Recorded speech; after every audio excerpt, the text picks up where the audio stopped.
And so we're at the other end of Blouberg beachfront, just to view the neighborhood from a different angle.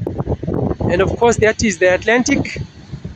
Whenever we're here, we get to enjoy amazing views of sunsets.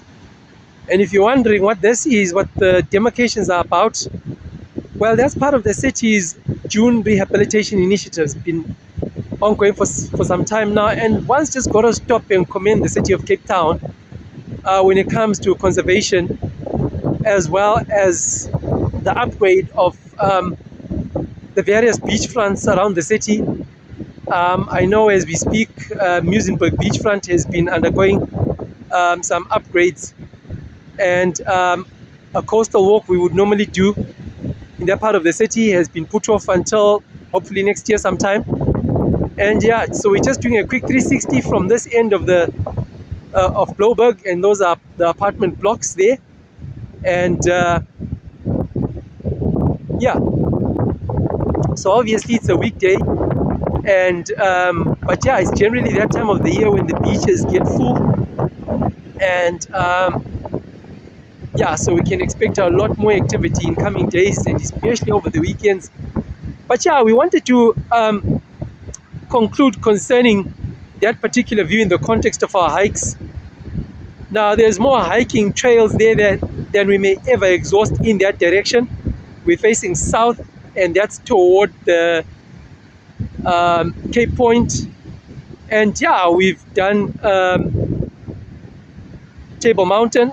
We've generally hiked that mountain from the back table, because obviously from this end, that's the face of the mountain that we see.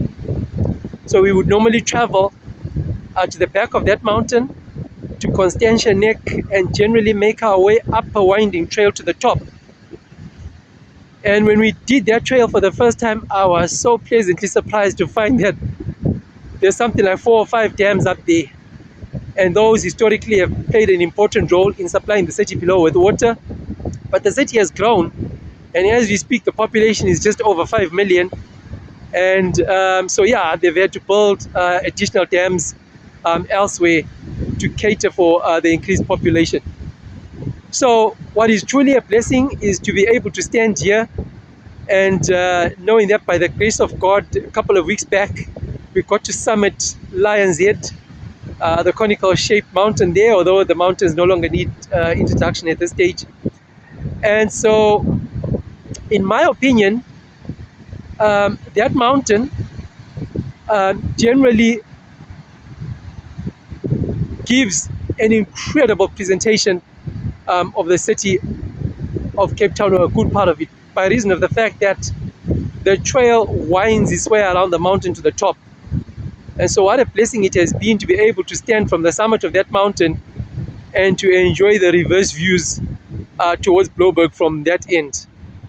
And so yeah, one of the trails, or really a coastal walk that once had the opportunity to enjoy in that direction, is a coastal walk we do from Muizenberg, from Surfers Corner in Muizenberg, through St. James, Cork Bay, and finally Fish-Hoek. Now that is an amazing coastline, and it has been developed for the tourists and certainly for the locals, just to enjoy that coastline. It is incredibly beautiful. You get spectacular views of False Bay. And now, a couple of years ago, I read an article by a popular show known as Voetspore, which is Afrikaans for footprints. Now, they had traveled up to Zimbabwe, and they had visited the grave of Cecil John Rhodes, which is located, who was buried just some 60 kilometers outside of the city of Bulawayo. And they actually mentioned that he actually died in Muizenberg, and his body was taken up, and he was buried in modern day Zimbabwe in the Matopus. So now that got me thinking concerning the trails that we get to hike here. Now, during this series, we've mentioned just a few prominent names and historically, and of course, there's a whole lot more names. And you get to wonder concerning the names that have shaped the history of this place. As you get to hike the trails here, you just wonder and ask yourself, yeah, if those individuals who have played a role in shaping the history of this place got to hike some of the trails, I would think they would have certainly walked the coastlines. And those are just some of the thoughts that come across one's mind um, as we hike these paths. And of course, there's a lot that goes on in that direction. Cape Town CBD is in that direction. Cape Town Harbour is in that direction. And it plays a very important role in facilitating the export of produce from the province to overseas destinations. And of course, at any given point in time, you will get plenty vessels, presumably awaiting their turn to dock at the harbour. There's just a few this afternoon, but yeah, you get a lot of vessels here at times, and because this is obviously a place of both historical and modern day significance. And so, yeah, we're gonna end it here concerning this part of the series, and yeah, hopefully we get to do one more just to conclude it properly. But if we don't, for any reason, thank you for accompanying me on this series, and just yeah, and just thanks for the opportunity just to listen to my thoughts.